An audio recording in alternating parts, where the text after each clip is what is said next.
se encuentren bien. El día de hoy vamos a darle inicio a lo que es la ley de contadores y para ello les va a estar llegando un correo con esta ley. Si ustedes quieren trabajarla en PDF, pues la pueden tener, y si tienen la posibilidad de imprimirla, pues mucho mejor. Demos inicio entonces con esta ley. Nos dice que el decreto 2450, conformado por 22 artículos y publicado en el año 1940, son las primeras normativas que existen para los contadores y tenedores de libros. Rige las normas básicas que debe cumplir todo contador registrado ante la SAT en la operación de los asientos contables de una empresa. Anteriormente le correspondía a la Dirección General de Rentas llevar el registro de los peritos contadores, quedando eliminado por el artículo 6 del Acuerdo Directorio 8/2010, que elimina dicho registro por estar asignado el RTU. Recordemos que el RTU es el Registro Tributario Unificado. Esto hacia los peritos contadores que se inscriban por primera vez y a los que actualicen su inscripción. Las funciones de la Dirección General de Rentas Internas las absorbió totalmente la SAT. Vamos a conocer cuáles son estos artículos de los que nos habla la Ley de Contadores. Y para ello tenemos en el artículo primero que los contadores y tenedores de libros quedan obligados a exigir la documentación concerniente a las anotaciones y partidas que deban asentar en los libros y registros de contabilidad. Dicha documentación habrá de ajustarse a las formalidades de ley. Con esto vamos a que los contadores y los tenedores de libros deben de pedir cualquier documento para poder llevar un registro. Demos el caso de que ustedes en un futuro sean contadores y lleven el registro de una gasolinera. Ustedes deben de pedir cualquier factura o documentación para llevar todo en orden y que no se les vaya a salir nada de las manos. En el artículo segundo tenemos que los contadores y tenedores de libros que se hallen al servicio de las empresas lucrativas tendrán sus operaciones de cierre de ejercicio debidamente terminadas y registradas en los libros principales y auxiliares, en la misma fecha en que se presente la declaración jurada de pago. Esto está prescrito en el artículo 22 de la Ley del Impuesto sobre las utilidades de las empresas lucrativas. Acá tengo yo a la mano lo que nos dice parte de ese artículo 22, y nos dice que para que sean deducibles los costos, gastos detallados en todos estos artículos, deben cumplir ciertos requisitos. Ahí tenemos varios requisitos de los que tiene que cumplir y contiene 4 incisos de únicamente instrucciones, y el cuarto inciso tiene 9 se podría llamar subíndices, en donde detallan que el orden es de suma importancia para llevar un control detallado de todos los gastos que se vayan realizando. En el artículo 3 tenemos que los contadores y tenedores de libros no podrán dar principio a sus anotaciones si los libros de contabilidad no están habilitados y autorizados de forma legal. En nuestras palabras podemos decir que no debemos de hacer trampa, ¿sí? Y esperar a que nos legalicen cualquier libro que nosotros vayamos a trabajar. En el artículo 4 tenemos que se prohíben ciertas cosas a los contadores y tenedores de libros, los cuales son asentar partidas en los libros sin tener a la vista la documentación legal correspondiente. Inciso B, registrar operaciones de cualquier clase o naturaleza con fecha anterior a la de habilitación y autorización de los libros de contabilidad que ustedes vayan a llevar. En el inciso C tenemos asentar partidas resumidas que contengan conceptos totalmente diversos y faltos de claridad o explicación. En el inciso D tenemos reunir dos o más cuentas que por su naturaleza o resultados deban manejarse separadamente, sobre todo cuando esa reunión pueda ocasionar la disminución del capital de giro. Inciso E, demorar o aplazar la anotación de las operaciones, cualquiera que sea la índole de estas últimas, su registro deberá efectuarse en la fecha en que ocurran o en la fecha en que se tenga conocimiento de los procesos que ustedes vayan a realizar. Inciso F, llevar más de una contabilidad para los negocios de una misma persona o empresa, ya que en este inciso F lo podríamos llamar a nuestras palabras como hacer movida, ¿sí? O en este caso, facturarle a la persona menos de lo que está gastando, ¿sí? En el artículo 5 tenemos que los contadores y tenedores de libros serán explícitos en sus anotaciones y mantendrán estas al día.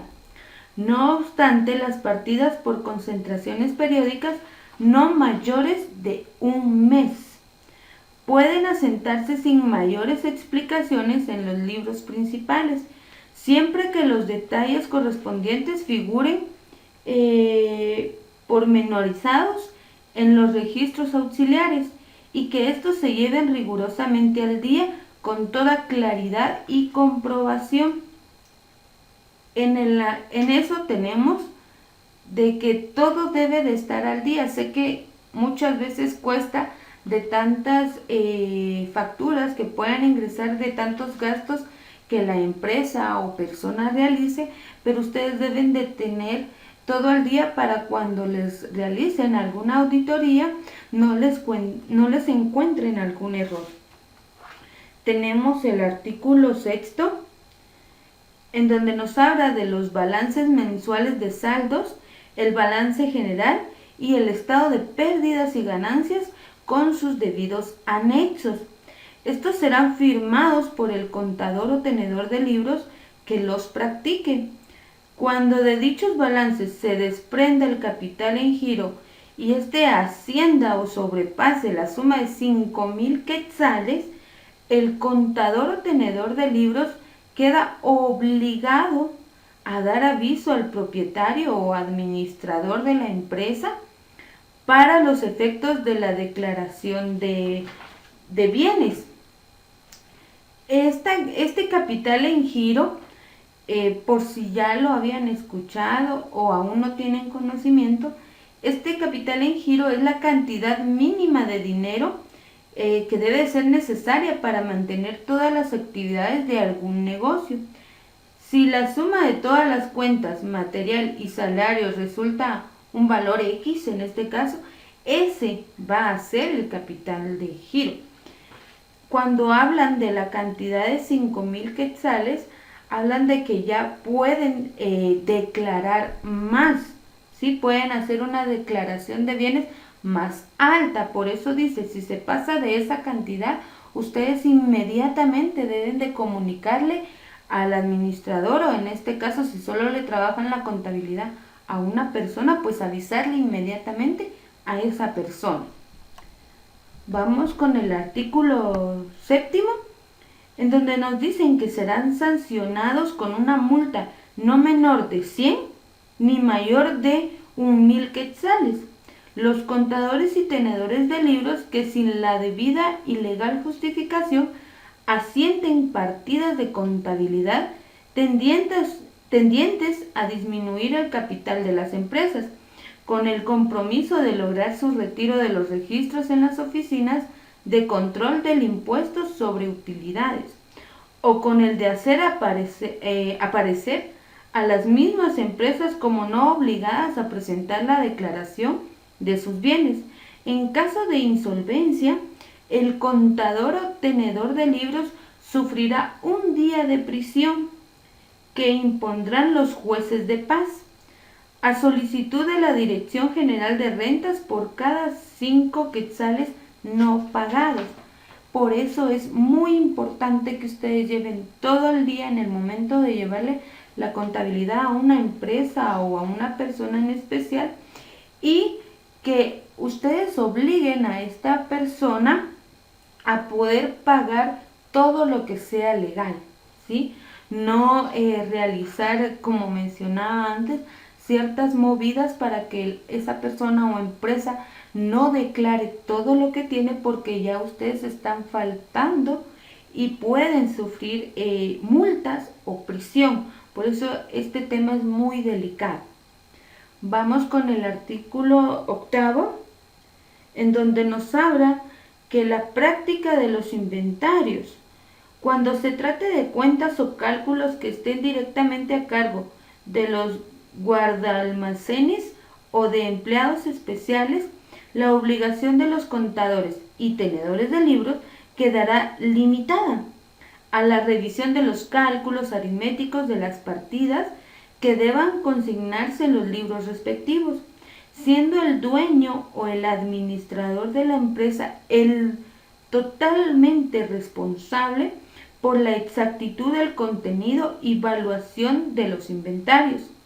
En cualquier otro caso en que sea posible ejercer cuidado y control, el contador o tenedor de libros deberá verificar los costos y la evaluación de las mercaderías, de los materiales, de los productos elaborados, entre otros. Para tal efecto, el propietario o administrador de la empresa queda obligado a facilitarle los datos y la documentación pertinente, siendo aquellos y estos responsables de cualquier inexactitud que resulte en las anotaciones o en las partidas consignadas en los libros. Por eso es muy importante que ustedes desde ya sepan cuadrar, ¿sí? Cuadrar bien sus cuentas, y ustedes empiecen a evaluar algunos libros en donde ustedes sufren de ciertos casos en donde no cuadran, ¿sí?, las cantidades, y ustedes puedan ver ahí que está sufriendo ya sea de algún robo externo o que ellos no quieran declarar todo lo que les corresponde, ¿sí? Ustedes en este caso, si tuvieran alguna persona específica en la empresa y a ustedes los contratan, pues únicamente ustedes van a como que ser maestros, ¿sí? Ustedes únicamente van a evaluar, pero no van a realizar nada en físico, ¿sí? Pueden hacer correcciones, anotaciones, observaciones, pero ustedes no son los obligados de llevar la sumatoria de todo ese proceso. Vamos con el artículo 9, en donde nos habla de los contadores y tenedores de libros son los responsables ante las oficinas del control del impuesto sobre las utilidades de las empresas lucrativas por las faltas e irregularidades que cometieran en el desempeño de sus atribuciones y que ocasionaren atrasos y dificultades en las revisiones que deban practicar los inspectores de las mencionadas oficinas. En este caso, ustedes son los responsables de la contabilidad de la empresa, ¿sí? Si este va de la mano con el 8, si hay personas que realizan la contabilidad, pues ustedes son los representantes ante estas oficinas de algún error que tuvieran y tengan que corregirlo, no se lo van a dirigir a esas personas que trabajan los libros de contabilidad, sino que a ustedes. Vamos con el artículo 10, en donde nos habla de las responsabilidades pecuniarias del contador o tenedor de libros. Se extienden hasta el monto de los documentos que les presenten para operar, entendiéndose que toda partida asentada en los libros ha sido hecha con base de un comprobante o de varios comprobantes que a su juicio han sido suficientes y legales. Conlleva a los artículos que ya venimos leyendo, de que todo documento que pase por sus manos debe de ser legal, ¿sí? Y llegamos al artículo 11, en donde nos dice: cuando no obstante lo dispuesto en el artículo 1 de la presente ley, recordemos que en el artículo primero nos hablaba de pedir los documentos para que ustedes puedan llevar un orden. En el artículo 1 de la presente ley, el contador o tenedor de libros se vea obligado a asentar partidas sin tener a la vista el comprobante respectivo. Deberá exigir y recoger una orden o autorización escrita y firmada por el dueño o administrador de la empresa para no incurrir en responsabilidades. Ustedes deben de investigar por qué es que falta un documento, ¿sí? Se perdió, o ya sea de que, como en este caso ahorita últimamente, pues se han visto muchas, vulgarmente dicho, movidas en empresas.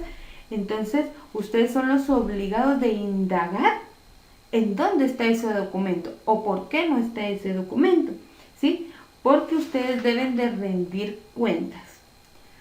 Con esto terminamos la clase de hoy y les tengo unos pequeños recordatorios. Deben de realizar una hoja de trabajo. Esa hoja de trabajo ustedes van a leer del artículo 12 hasta el 22 y van a elegir 5, ¿sí?